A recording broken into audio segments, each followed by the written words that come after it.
Béninoises et Béninois, chers compatriotes, chers amis des médias, il nous plaît, avant tout propos, de bénir le nom de l'Éternel pour la force quotidienne qu'il nous donne à notre peuple dans son combat pour le développement et pour l'enracinement de la démocratie dans notre pays.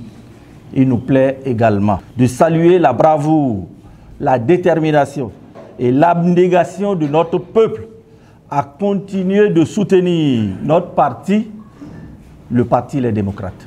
Depuis mars 2024, mois de la dernière relecture opportuniste du Code électoral, nos populations et bien d'autres organisations nationales n'ont pas hésité à soutenir notre combat contre ce code électoral hérétique et dangereux. C'est ainsi que parmi les articles de ce code électoral que nous remettons en cause se trouve l'article 132 nouveau qui stipule à son alinéa 8 ce qui suit, je cite: « Nul ne peut être candidat aux fonctions de président de la République ou de vice-président de la République s'il n'est dûment parrainé par un nombre de députés ou de maires correspondant à au moins 15% de l'ensemble des députés et des maires et provenant d'au moins 3/5 des circonscriptions électorales législatives. Un député ou un maire ne peut parrainer qu'un candidat, membre ou désigné du parti sur la liste duquel il a été élu. » Fin de citation. Le rappel de cet article du Code électoral et la malice contenue en son alinéa 8 est ce qui est en train de se jouer en ce moment où tout notre peuple a le regard tourné vers le siège national du Parti Les Démocrates. Il serait judicieux de rappeler à notre peuple qu'avant l'entrée en vigueur de ce code, ou du moins qu'avant l'entrée du Parti Les Démocrates au Parlement, le code électoral imposait d'avoir 10% de parrainage parmi les maires et ou les députés afin de pouvoir présenter un candidat à l'élection présidentielle. En portant ce taux à 15%, la majorité au Parlement savait que cela ferait exactement 28 parrains, d'où le nombre juste de parrains que détient le Parti Les Démocrates. Aussi, voulons-nous rappeler à notre peuple les différentes déclarations de presse dans lesquelles nous avons attiré son attention sur les tentatives de débauchage de nos parrains afin de nous empêcher d'aller aux élections présidentielles de 2026. Conscient des menaces qui planaient sur nos parrains, le parti a pris toutes les dispositions idoines afin de sécuriser ces 28 parrains. Ainsi, dès l'ouverture du retrait des fiches de parrainage, le 2 septembre 2025 à la Sénat, le parti a organisé le retrait collectif de ces fiches de parrainage. Tous les honorables députés, y compris le camarade Sojinou Michel, ont retiré librement les fiches de parrainage à la Sénat, l'ont signé et l'ont remis personnellement aux responsables du parti volontairement, librement et consciencieusement, conformément à la ligne directrice définie par le parti. C'est ici le lieu pour nous de saluer tous les députés restés fidèles au parti. Le peuple vous en sait gré. C'est aussi le lieu de saluer tous les hauts responsables du parti, et plus précisément, le président du parti, le docteur Thomas Aboni Yahi, pour son leadership légendaire. Malgré toutes ces dispositions, et même après avoir reçu les 28 parrainages, le président du parti n'a pas cessé de rappeler aux parrains la nécessité de consolider le groupe et de mettre en exergue l'intérêt supérieur du pays et du parti. Malheureusement, contre toute attente, le lundi 13 octobre 2025, alors que les dispositions du Conseil national de désignation du duo du candidat pour l'élection présidentielle d'avril 2026 se mettaient en place, nous avons été informés que le camarade Michel Sodjinou aurait envoyé un clerc de justice au domicile du président Boni Yayi.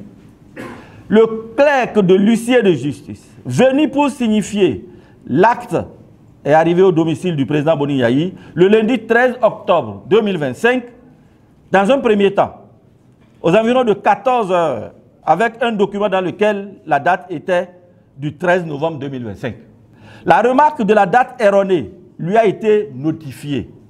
Alors, il est retourné au cabinet de son huissier afin de revenir avec un document ayant la bonne date. Il est ainsi revenu autour de 16h10 et a annoncé qu'une audience concernant sa notification s'ouvre au tribunal de première instance de Cotonou à 16h. En le disant, il a jeté le courrier par terre et s'est retourné. Il nous paraît important de relever la désinvolture du clerc à persister, à jeter devant le domicile de l'ancien président l'exploit d'huissier, nonobstant le fait qu'il lui a été notifié qu'un tel document devrait être déposé au siège du parti selon les règles de l'art. En outre, il n'est pas anodin de relever l'extrême diligence dont a fait preuve le tribunal de première instance de Cotonou pour une justice caractérisée par la lourdeur administrative. Ensuite, le tribunal aura agi, conduit le dossier, bien que sa compétence dans le domaine concerné soit de toute évidence sujet à caution. Enfin, l'entrée en scène, voire l'irruption intempestive à la veille de la clôture des candidatures à la présidentielle du député Sodjinou est véritablement suspecte. L'honorable Sodjinou est également devenu le porte-parole de la rupture. Visiblement, son cheval de Troie pour réaliser les desseins funestes du pouvoir, à savoir remettre en cause le leadership du président Boni Yayi, faire du parti Les Démocrates un FCBE bis à la dévotion de la rupture, mettre à sa tête une personnalité capable d'obéir au doigt et à l'œil du pouvoir de la rupture. Ce projet a échoué au congrès de Parakou. Le député Sodjinou parle de régionalisme au sein de notre parti. Si c'était le cas, comment existerait la réalité objective qui est du nord au sud, de l'est à l'ouest? Le Yayimania du peuple, expression vivante de son amour pour le président Boni Yayi, qui incarne à ses yeux l'unité et la cohésion nationale. En vérité, le sieur Sodjinou est devenu l'instrument du pouvoir pour mettre un frein à la marche victorieuse du Parti Les Démocrates vers un raz de marée aux élections générales de 2026 et singulièrement à la présidentielle d'avril 2026. Le modus operandi, concocté de concert avec le pouvoir et la confiscation du parrainage par le canal du tribunal de première instance de Cotonou, dont nous récusons la compétence et le verdict, nous terminerons nos propos par cette adresse solennelle au peuple béninois et à la communauté internationale. La Conférence nationale des forces vives de 1990 a consacré la dévotion du pouvoir par les unes et notre parti y a adhéré.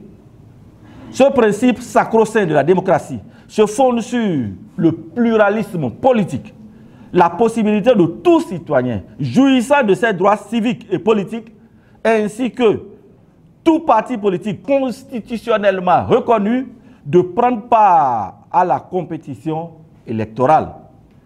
Aujourd'hui, nous sommes à des années-lumière de ce principe qui a cédé place malheureusement, à l'exclusion. Peuple béninois, comment dans ces conditions faire respecter ta souveraineté dans le choix de tes dirigeants?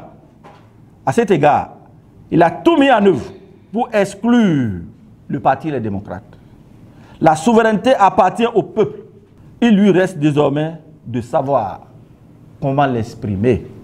Au regard de la description faite de la situation, le Parti Les Démocrates recuse le verdict du tribunal de première instance de Cotonou, refuse de reconnaître la compétence d'un juge ordinaire de connaître de l'affaire selon notre constitution et maintient sa position sur l'ensemble de ces 28 parrainages. Le Parti Les Démocrates condamne l'instrumentalisation du sieur Michel Sodjinou dans le seul but de briser le rêve de tout un peuple, à savoir faire participer le duo des candidats du Parti Les Démocrates à l'élection présidentielle de 2026 et la gagner justement. Le Parti Les Démocrates rappelle à ses militants et militantes que son duo de candidats sera bel et bien à l'élection présidentielle d'avril 2026.